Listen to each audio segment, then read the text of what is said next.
There we go. So again, happy Wednesday. Thank you guys so much for hopping on. I am Cassie, and I have been a coach for about 5 years, and I am going to be talking tonight about inviting.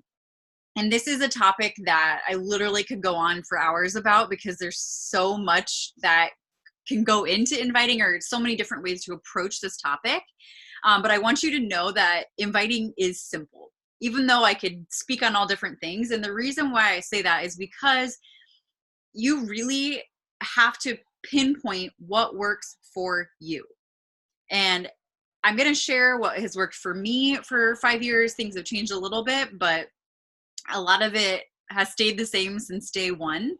And so I'm just going to share my best practices, my best tips, and then kind of walk through that process, what that looks like for me. And so I guess before I even jump into inviting and all that, I know it's so important to share your story. So I want to share your story, or my story, a little bit, and in hopes that you guys can get to know me better. And then when you're hosting a training here in the next couple months, because I'd love to hear more of your stories and hear you guys host, we can all get to know each other better. So like I said, I'm Cassie. I've been a coach for about 5 years.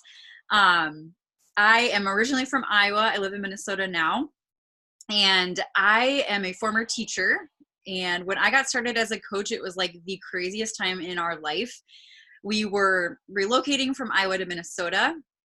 I was teaching group fitness classes and also teaching full time, and decided to take on coaching amongst other things. My mom was going through cancer treatments at the time. So it was a lot of travel and family time, and just a lot going on with that. I was also battling an eating disorder of my own and suffered from depression and anxiety. Our family was very much in debt and going paycheck to paycheck. So our financial situation was not good. And it was just a really rough time. And from the outside perspective, like thinking about starting a coaching, job at the time, or starting something extra, a lot of people would have been like, you're crazy. Like, why would you want to add that onto your plate at this point in your life? But I heard Christy's story. And so the power of your story is everything. And I saw how she got herself out of, a tough situation and not being able to spend time with a grandparent that was passing away because of her job and just stuff like that. And I was like, I'm sick of this. I'm sick of having someone else control my time, someone, an outside influence that impacts my income. And I was sick and tired of it. And I grew up with entrepreneur parents who, they determined their schedule, they determined their income, and I wanted that. And so I made that decision December 2014 to become a coach very part-time. And I was like off like a rocket. Like, I was passionate, I was all in, and I truly have been like that pretty much my entire coaching career for 5 years. And I will say that consistency has been my middle name. And the first few months, I will be honest, were pretty rough because I am a former art teacher. I'm a little bit like the creative personality, organization and schedules and routine were not my thing, but I have totally flipped myself because becoming a coach, like, I learned those skills and learned those things. So don't feel like you can't be that person. And because of coaching, being surrounded by this community, I have overcome an eating disorder 2 years into my coaching journey. So don't ever feel like you can't be a great coach and be part of this community if you haven't figured things out for yourself. That's absolutely not true. Take that mess and make it your message. And you can put that positive spin on it and show people the way through what you've been through. And I still, postpartum, struggled severely with depression and anxiety, almost to the point of being suicidal, which I've not shared with hardly anyone. Belinda shared that with her this week, and that will be part of my story that I'll be sharing soon. But because of this coaching community and the people I've met on social media through this opportunity, I have overcome so much. And I think it's important to share little bits of our story, whether it's we're going through it or later on, kind of like the call from last week, I think, that Whitney shared, or 2 weeks ago. But it's so important. And so I just wanted to share that in my story. And I retired from teaching 2.5 years ago, and I've been coaching exclusively since. And we just had our first child. She may be our only. She's great. It's all me. But last August. And so I've been home and working very part-time. And I think it's such a true testament to what we can build in this business and what I consider a short amount of time that I've literally been working, you guys, like 30 minutes to an hour until the end of December when we hired our nanny. And I maybe had $100 to $200 dip in my income that whole time. True testament to what this opportunity can provide.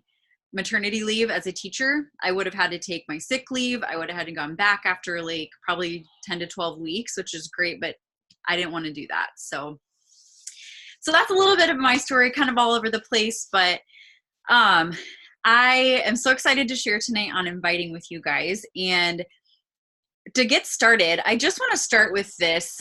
I would not be here today if I were not invited. And my invite actually originally started with the owner of our gym, or the manager of our gym. After 4 months of doing a boot camp there, he was like, I was walking out one day, he's like, "Hey Cass, when are you going to start instructing classes here?" And I'm like, "Oh, what?" Like, I was a nerdy art teacher. Like, I had never worked out until I went to this boot camp. Like, that was so not me. I was a runner in high school for the social aspect of it. I thought he was crazy. But a few weeks later, I was still thinking about that invite. And what he did was he instilled belief in me that he could see me as this leader in our gym and someone who would inspire other people. And so I will never forget that. And I still thank him to this day for that opportunity, because it got me to stand up and be a leader. And I said, yes, I took that opportunity after thinking about it for a while. And so when Christy came to me and invited me, I was like, yes, I am in. Like, I love health and fitness. And, she wasn't afraid to invite me, even though I was already a health and fitness person. I, from the outside, looked like I had my crap together, which I didn't at the time, but she had the guts to invite me. So don't ever be intimidated by someone that's already involved in health and fitness, or you might think already has their life perfectly together or whatever. But it all started with an invite. So people don't know that there's an opportunity unless you invite them. So the other part of that I want to share is the bottom line. If you guys are not inviting to challenge groups or the coaching opportunity, or even to the Real People, Real Results, like our free group, you're truly not working this business. You're not planting the seeds to help people get connected with you and what we have to offer. And so, inviting is so important, because we're truly giving something to someone. And I know a lot of times we feel like, oh, we're bothering people or whatever. And we're not doing something to people, you guys.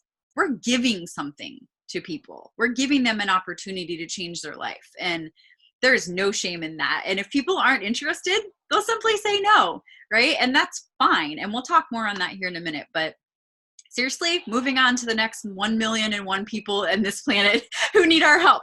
So don't get caught up on that. But I want to share a great analogy I heard as a new coach. And I think it was Lindsay Matway that shared this on a diamond training a long time ago. But she said, at a restaurant, when the server comes to you as you're finishing up your meal and offers you dessert, do you get annoyed or upset that they offer you dessert?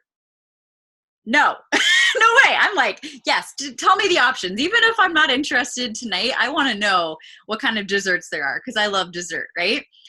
And same thing. They're just trying to add value to your dining experience by offering you dessert. Just like you should be offering value to people's lives through health and fitness by offering them the coaching opportunity or a challenge group, whatever it is, right? People need to hear that. So when you're not sharing that opportunity, you're robbing them of having that value and that for their life. So I thought that was a pretty cool analogy to kind of explain why inviting is important. So, and I want me some dessert. So if they're not offering me, I'm like, I'm not going to ask. So same thing. You guys, this coaching opportunity has seriously changed my life. And, I can't imagine where I would be if I wasn't invited. And I think about the coaches on my team who I love dearly that I invited, like Sarah Davis, who's on this call. Like, I honestly was afraid to invite her because she's someone who is very much like, we'll say it how it is. And if she's not interested, she'll say no. And so it was a risk for me to reach out and ask her to be part of this opportunity. Thank God I did, you guys. Thank God I did, because she's a diamond rock star on my team. And she's somebody who has been there through it all, whether it was health and fitness or as a coach or whatever. And she's just one on my team. I just saw her pop up on the screen. So, it's people like that you sometimes just have to get up the guts and ask them, because they might say yes. But okay. So I have tips that I want to share with you. And so, like I said, these are really just my experience. I'm in no means perfect. I'm still trying to figure out recruiting and inviting to the coaching opportunity, but these are what have worked for me. So tip number one is to post publicly.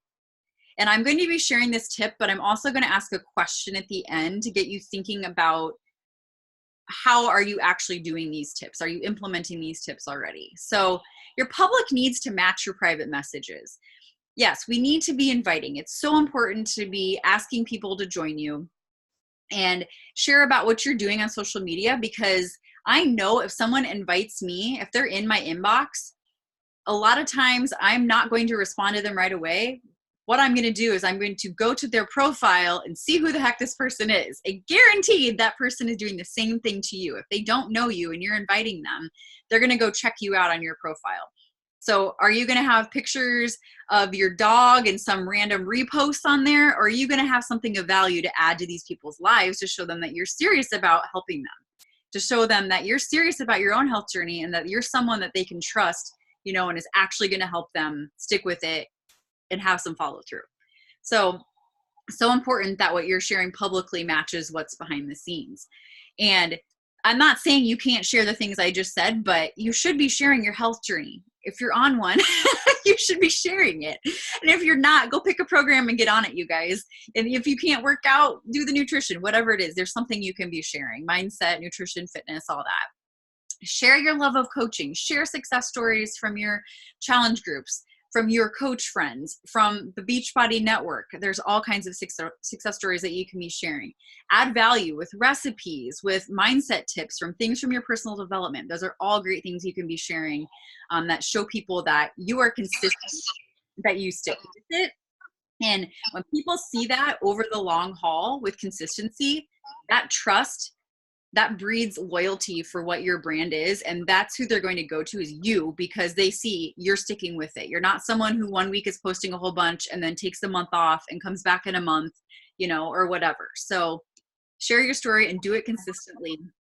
So they have that storefront is open. They see you day in and day out being consistent, and they know you can trust you, and that matches behind the scenes. So question one for my tip one is, are you sharing daily on social media or with people in real life around you?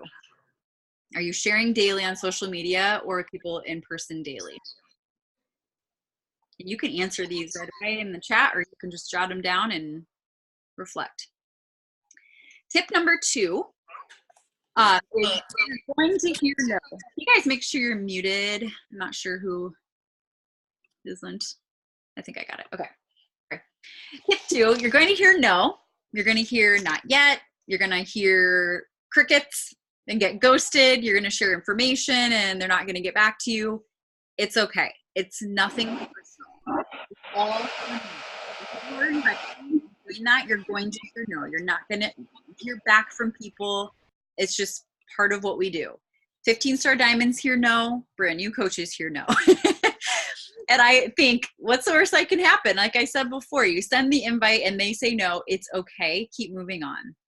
And the more you do this, the easier it gets. And I said this before, there's literally millions of people out there that need your help. So don't get caught up on that. And every person that you send a message to or invite is a seed planted. Your efforts are never in vain. So remember that every person that you invite, that message, that word is out there. They know that that is open to them now. They know that you're someone that's there to help them when they're ready. And Christy and I were talking, actually, I think it was in our message that we said, and she had this line that I loved, which is, discouragement gets you nowhere. Figure out what is your struggle and make a plan to overcome that, to figure it out. Sitting in, discouragement or being frustrated with hearing no, that's not getting you anywhere. So jump on the Q&A and ask, how are you guys doing this? What is your process, right? What do your invites look like? So if you feel like you're stuck, find a solution, right? You're the one who's stuck, not your process or people saying no. It's you. So I just wanted to share, like, I don't wake up and focus on how many people are going to tell me no today, right? Or how many are going to say yes, honestly.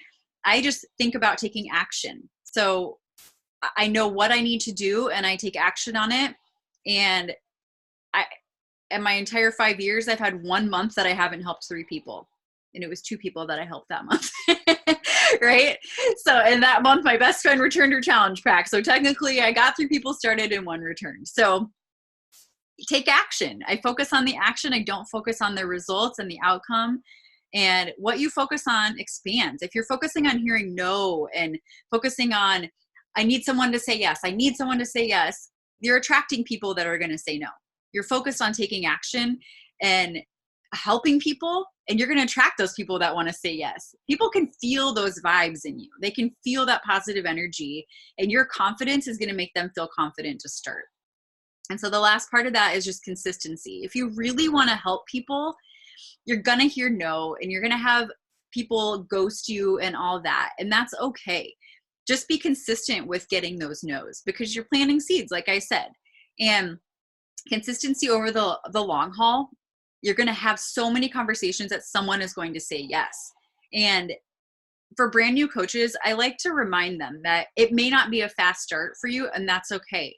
Because as you're building momentum with inviting routinely, if you're doing this every day, even Monday through Friday for a month, those conversations, you're going to come to a follow-up and then another follow-up. And eventually those people are going to start signing up, and you'll see that kind of roll together and you'll get momentum.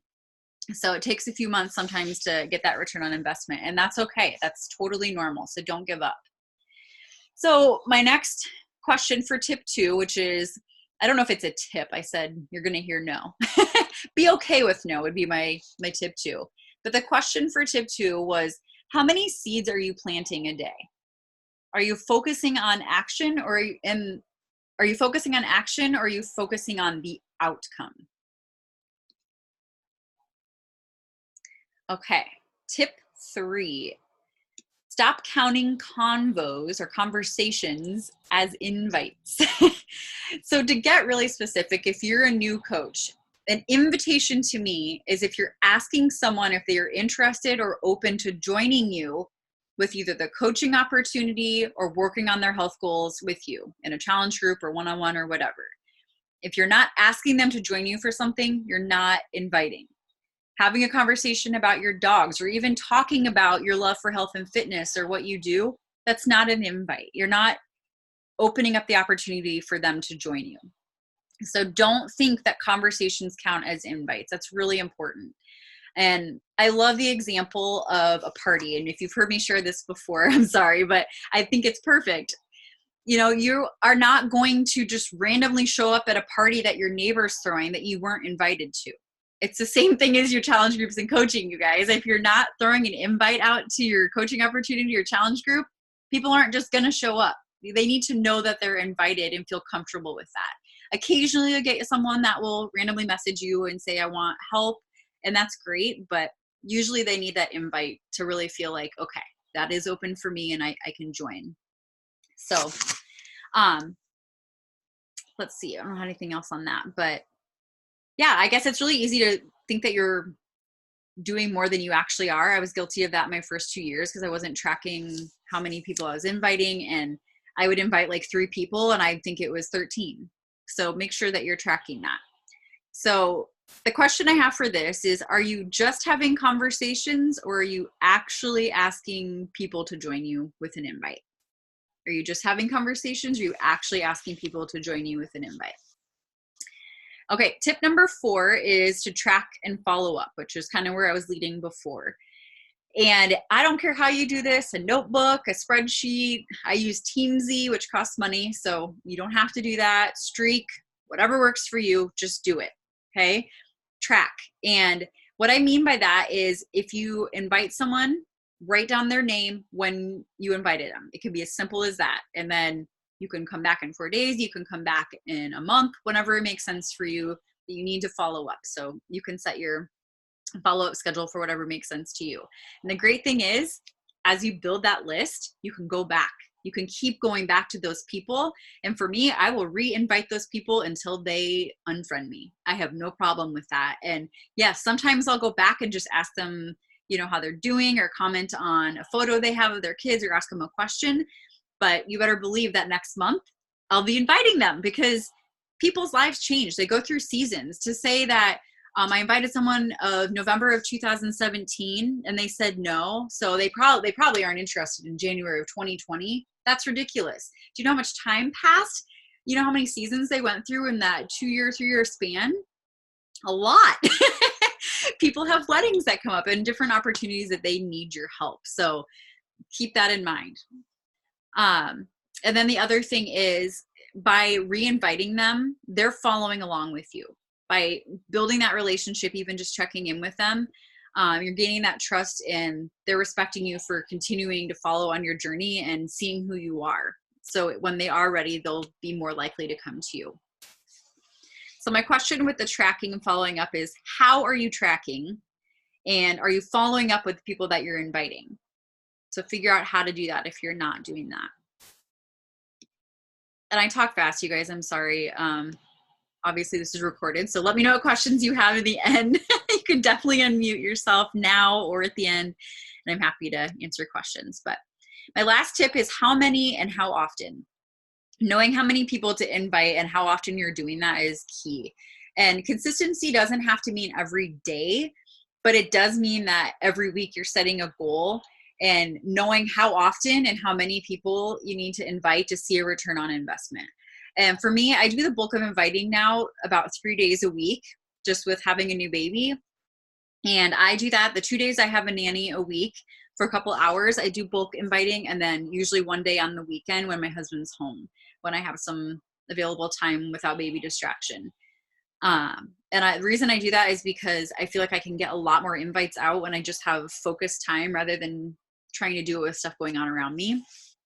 And then on the other days, I still invite, but it's more like, for me, your goals might be different, but 10 to 20 a day on the days that I'm not bulk inviting. And then the days that I have more focused time, 20 to 80 invites, depending on time of month and where my goals are.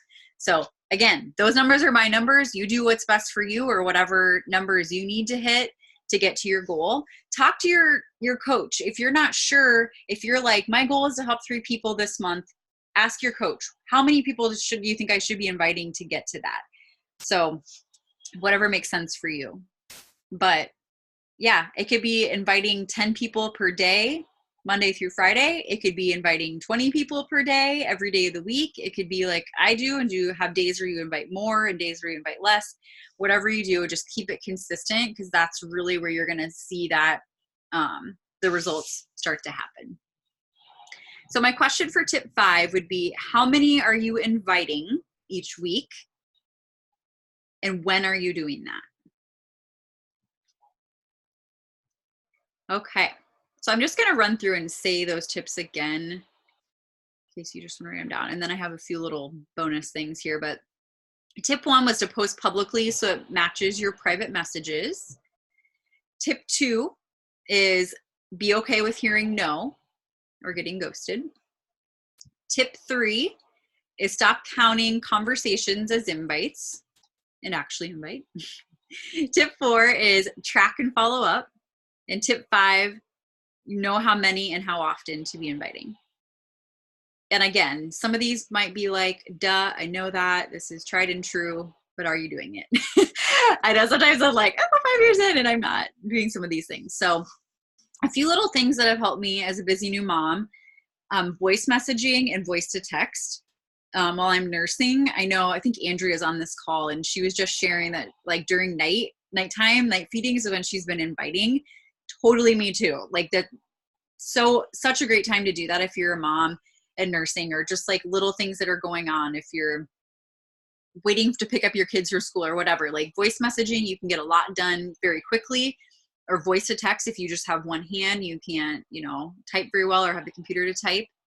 Another one that I love, I know Midori and Sarah and I check in every day with our action. We're accountability partners for inviting and taking action in our business. And that has been really helping us since the beginning of the year to make sure that we're taking action. And then another little tip is make sure that you're adding to your network. And so adding to Facebook or Instagram or whatever social media platform you're using often, because that way you always have new people seeing your content, always new people in your pipeline to invite. And then my last little tip here is use strong, confident language. No wimpy language in your messages. Nothing drives me more nuts than someone like finishing their invite with, if you're not interested, that's okay. Or if you don't have time right now, I totally get it. Or no worries if you're not ready. Like, let them decide, right? If they're not ready, they will tell you that. If they don't have the time right now, they will tell you. If they're not interested, they will tell you. Be confident for them that they should say yes. So I can give some examples of that through inviting, but I am not going to share on this call, but I am going to share in the team page my inviting process. Jerry was mentioning to me earlier how great it would have been as a new coach to have like an actual conversation to look at, from an invite all the way to getting someone enrolled and started as either a client or a coach, what that process looks like for a coach. So that invite, and then, finding out about their goals and walking them through getting started the program, recommending what they should get started with, enrolling, that whole process, what that looks like. So I'm going to share that in the team page. I just think it'll be easier for an actual visual so you can see like the messages and what that looks like. But is there anything else that you guys are wondering? I didn't dig into like the how to nitty gritty of like language and all that of inviting. So I'm happy to do a follow-up like in the team page on that if that's what you're wanting. But inviting is one of my favorite parts of the business, connecting with people and just sharing this awesome opportunity.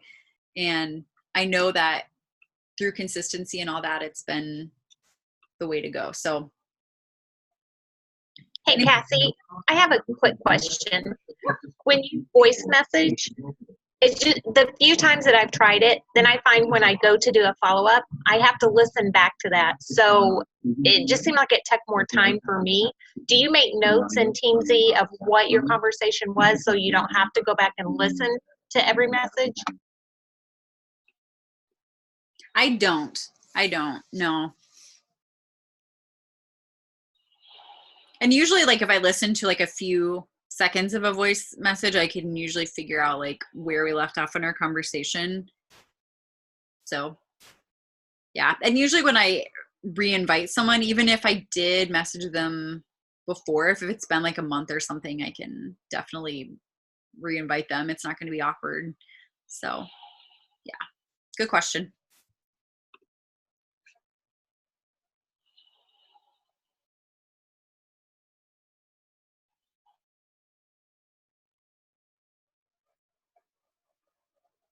Hey, Tiffany, I just read your thing. And so if people can't read the chat, she said, I've been struggling opening the message after the invite lately, which is weird because I'm not worried about the no. Maybe I'm struggling with the conversation that follows the yes. For me, that is why it's so important for what I'm sharing in the team page is that healthy formula and having a process, a next step, a message already prepared that I know I'm going to send. So if they say yes to a challenge group, for example, I know that that follow-up message that I'm going to send is awesome. That's great, girl. Can you tell me more about your goals? Because that's going to help me know they need a nutrition program, a fitness program. I need to send them invite or information on MM100 or whatever. But when I have something already prepared, or I know that next step, that I'm not worried about the energy, I guess, that it takes to respond. I feel like maybe that's where you're struggling, because I know what you mean. It's like, oh, I have to open that conversation, but I don't know what I'm going to say. So that means I have to stop and like think through it, take the energy and effort to make that process happen. So just knowing like what my system is and my process and wording helps me a lot. So I'm not sure what other questions we have here. Steph, if you're inviting that many people, how do you answer all those messages? I just do it in pockets of my day. Seriously, like I give myself grace, and I always say 24 hours for me to respond. And that's my policy. I have a kid, I have a life, I have a husband, like I have other priorities other than my coaching business. So I don't feel guilty, but I do say 24 hours to try to get back to people. And I just try to do it a couple times a day. So like I said, for me, it's like, well, I'm nursing, I'll voice message or voice to text and get back to people while she's napping or whatever. Yeah, I just try to answer that. But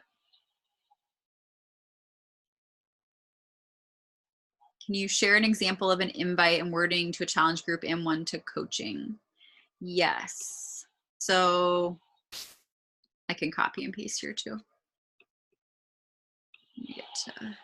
I just meant like when you shared in the team page afterward, you said you're going to share. Yep. Can you do one for like a challenge group and how you kind of follow up with like the coaching and you would say to a potential coach too? Yes. Yes. And Gina just said to like, don't respond to anyone until you're done inviting. And that's me too. Like I literally, like if someone responds in 2 seconds to the message I just sent, I wait till I'm done inviting and then I'll go back and start in my inbox with actually responding to people. And that check unread option is gold, because if people are like, I'm interested, like I can look and see if they're interested right away. And if they're not, I can click unread because I want to give priority to people who are interested right away and make sure that those are the people that I'm putting as priority. So yeah, you can do unread on Instagram too. I think it's if you slide over and then you can click unread.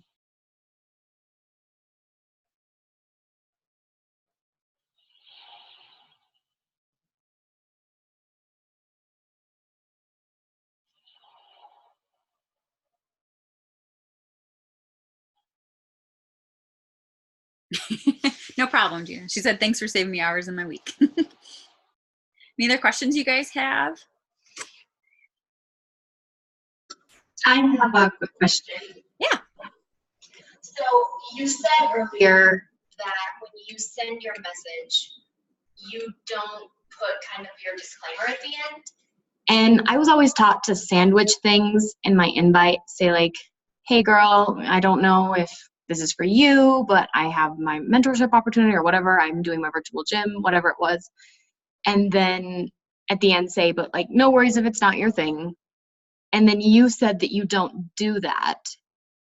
And now I've progressed in my business and my growth enough that makes more sense to me. How long have you been doing that? Like, can you elaborate on that? Because I feel like we're always told to put a little disclaimer at the end to make the person feel safe that they're allowed to say no.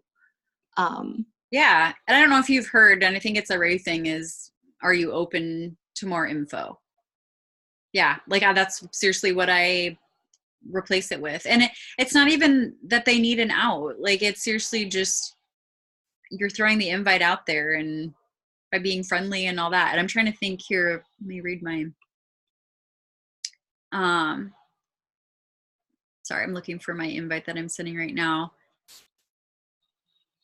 with my, so I say, not sure if you'd be open, but I'd love to have you join. Any interest? And so that not sure if you'd be open is saying like, if they don't want to join, that's okay. Like if it's not for them, that's okay. But not using weak language, like giving them an out already, because a lot of people, like, they're going to make excuses. If you're making it easy for them to walk away, they're going to walk away. Even if it's something they truly need and want, like, we don't want that. Like, be confident that you're confident to help them, and they'll be more, yes, Katie, it's more about posture. I know what we have is gold. I know that this experience and opportunity changed my freaking life, and I'm not going to be using wimpy language because of that. And yeah, it's okay if you're busy. If not, no worries. Yeah. Yep. Yeah. So I have always, since we first started using the Are You Open, I've been doing that, but I think I was just conditioned so much to add that little disclaimer at the end that I always put like, no big deal if not at the end of it. And then when you said that, I was like, well, wait, that is kind of weak language. That's saying like, oh, but like, no, it's okay if you don't want to join me or you aren't interested. Yeah, thank you for doing that. Yeah, people will say yes or no either way. I don't think they need that, you know. Yeah.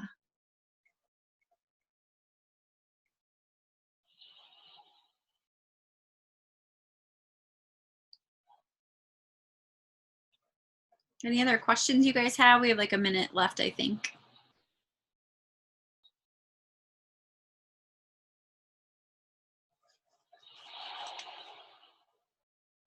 Thank you everybody for jumping on. I hope this helps you, and I will either tonight or first thing tomorrow morning get posted the scripts and kind of walk you through that inviting process that I use. It's called the Healthy Formula too, and I cannot remember the founding coach's name at this moment, but she talks all about the Healthy Formula, and that's where I got it.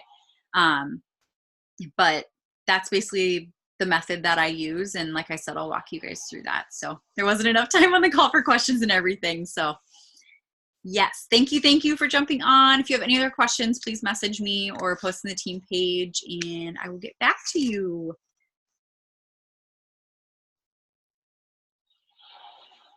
You're welcome, guys. Thank you again.